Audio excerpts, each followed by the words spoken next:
wabarakatuh.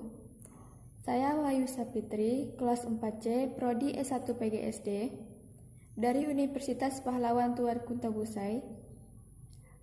Video kali ini, saya ingin menjelaskan materi tentang landasan pengembangan kurikulum yang saya ambil dari buku Pengembangan Kurikulum Pendidikan, Teknologi dan Kejuruan. Landasan pengembangan kurikulum ini terbagi 4. Yang pertama, filsafat pendidikan. Yang kedua, psikologi pendidikan. Yang ketiga, masyarakat dan budaya. Yang keempat, orientasi ke masa depan. Yang pertama, saya akan menjelaskan filsafat pendidikan. Filsafat pendidikan merupakan aktivitas berpikir tingkat tinggi dalam pencarian teori dan praktik pendidikan. Masalah pokok landasan berpikir secara filsafat tentang pendidikan adalah asumsi hasil akhir pendidikan atau tujuan pendidikan. Dalam membahas pencapaian tujuan pendidikan, kita perlu mengetahui apa materinya, seperti apa cara mengajarkan materinya, serta bagaimana cara menentukan materi itu telah tercapai. Pemikiran filsafat tidak dikaitkan dengan moral saja, tetapi perlu ditekankan pada kehidupan nyata. Yang kedua, psikologi pendidikan.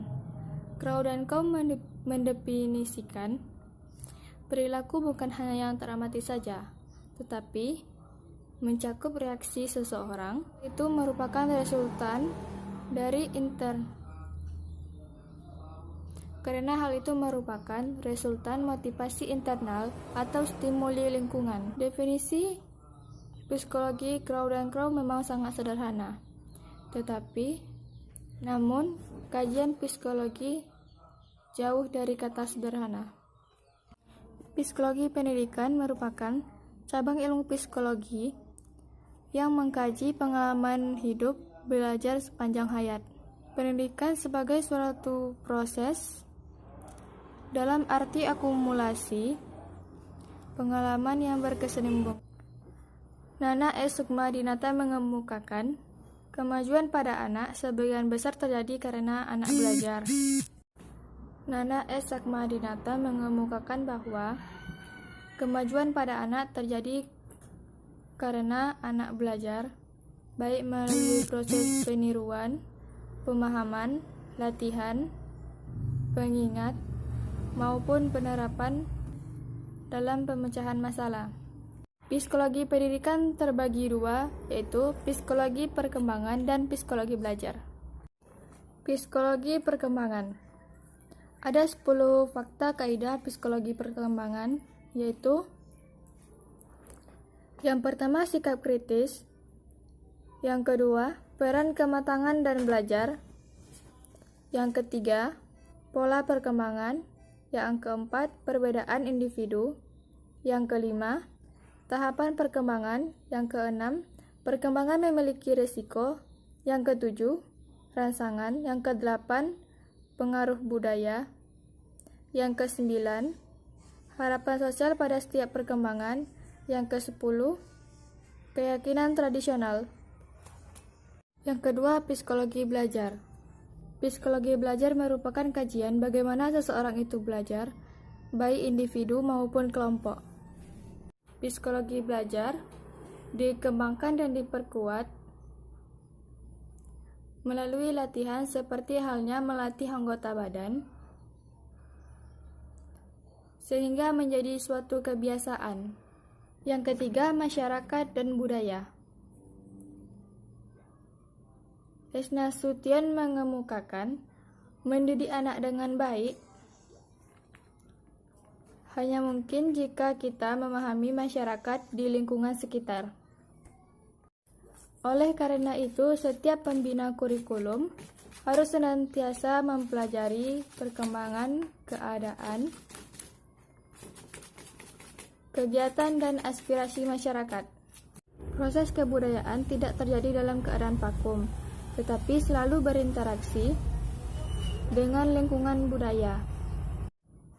Budaya menurut Linton dibagi menjadi 3. Yang pertama, budaya universal yang mencakup nilai. Yang kedua, budaya khusus yang mencakup unsur budaya. Yang ketiga, budaya alternatif, yaitu perilaku sekelompok individu yang bertentangan dengan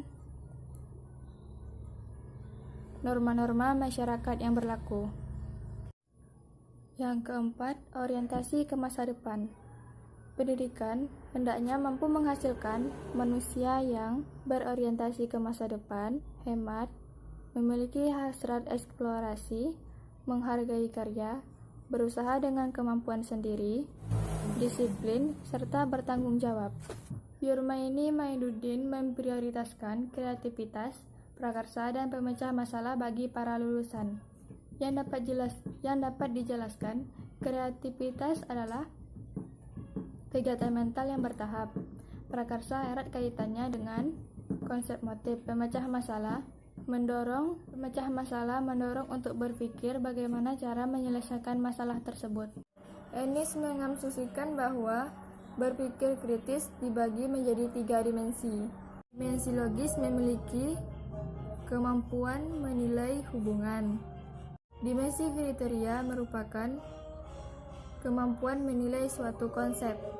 Dimensi pragmatis adalah kemampuan menilai apakah kesimpulan telah mencapai tujuan. Guifor membagi 5 tingkatan dalam cara berpikir, yaitu pengenalan, mengingat, berpikir konvergen, berpikir divergen, berpikir evaluatif. Pengenalan berkaitan dengan adanya suatu objek, pengingat berkaitan dengan menyimpan informasi. Berpikir konvergen merupakan modus berpikir untuk menemukan keunikan. Berpikir evaluatif menentukan apakah informasi tersebut telah memenuhi kriteria.